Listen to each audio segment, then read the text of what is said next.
si jireenya koo si dhaagoftaa koo ati naaf lafee duddaate. Firooma keenyan taa'anoo barbaadu idalaa kaa'uu akka foonitti ayyaama kee duuba dhiigaraaf sinaan onneen koo naaf qaama koo miti. Firooma keenyan taa'anoo barbaadu idalaa kaa'uu akka foonitti to'annaa kee duuba dhiigaraaf sinaan onneen koo naaf qaama koo miti.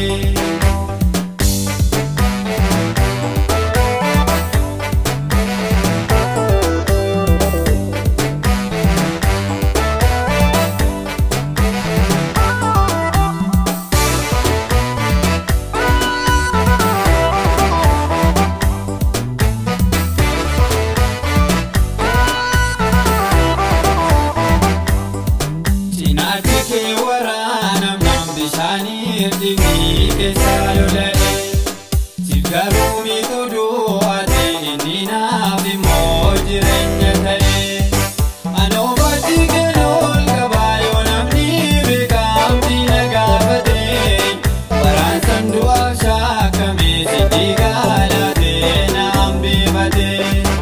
Anoo baddii keelol qabaa yoo namni beekamtii na gaafate waraansan du'aaf shaakkamee kamiin jedhee kamiin isaa olmaan kee oomanaaf karaa hundaati.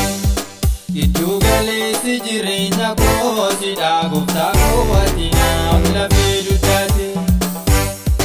Firooma keenyan taa'anoo barbaadu idalaa kaa'uu akka foonitti ayyaama kee duuba dhiigaraaf sinaan onneen koo naaf qaama koo miti.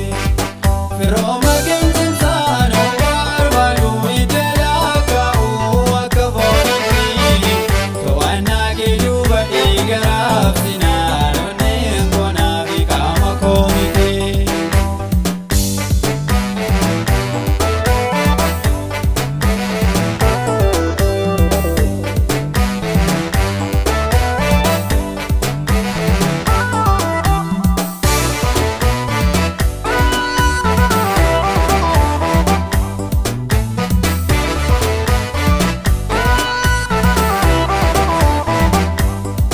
Cubbama keessa taatalu jedhamu fannoo dheeraa yaabbatte yakkamaa bilisaa baaftee ati immoo wannumaaf garaafamte.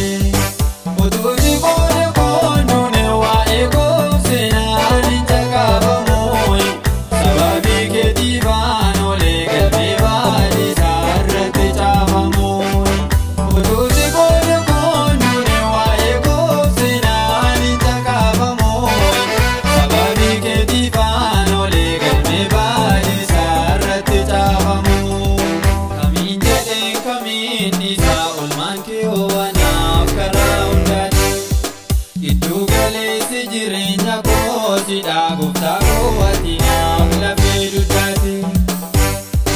Firooma keenyan taa'anoo barbaadu idalaa kaa'uu akka foonitti ayyaama kee duuba dhiigaraaf sinaan onneen koo naaf qaama koo miti.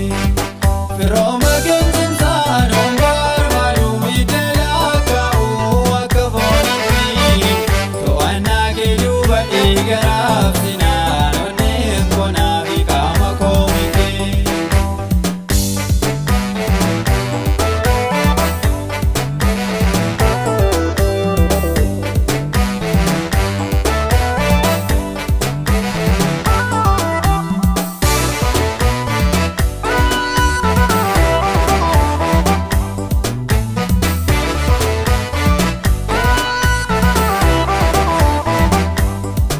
Waraansi jokunaa gugee abdii kutatee yommuu argame nama du'aaf kadhimameef madaa'uu keetiin qoricha argame.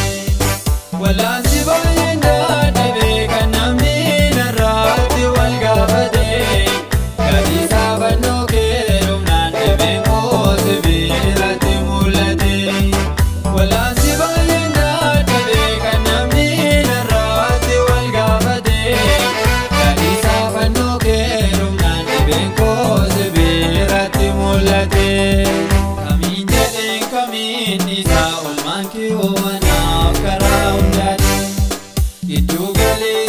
jireenya koo sidhaa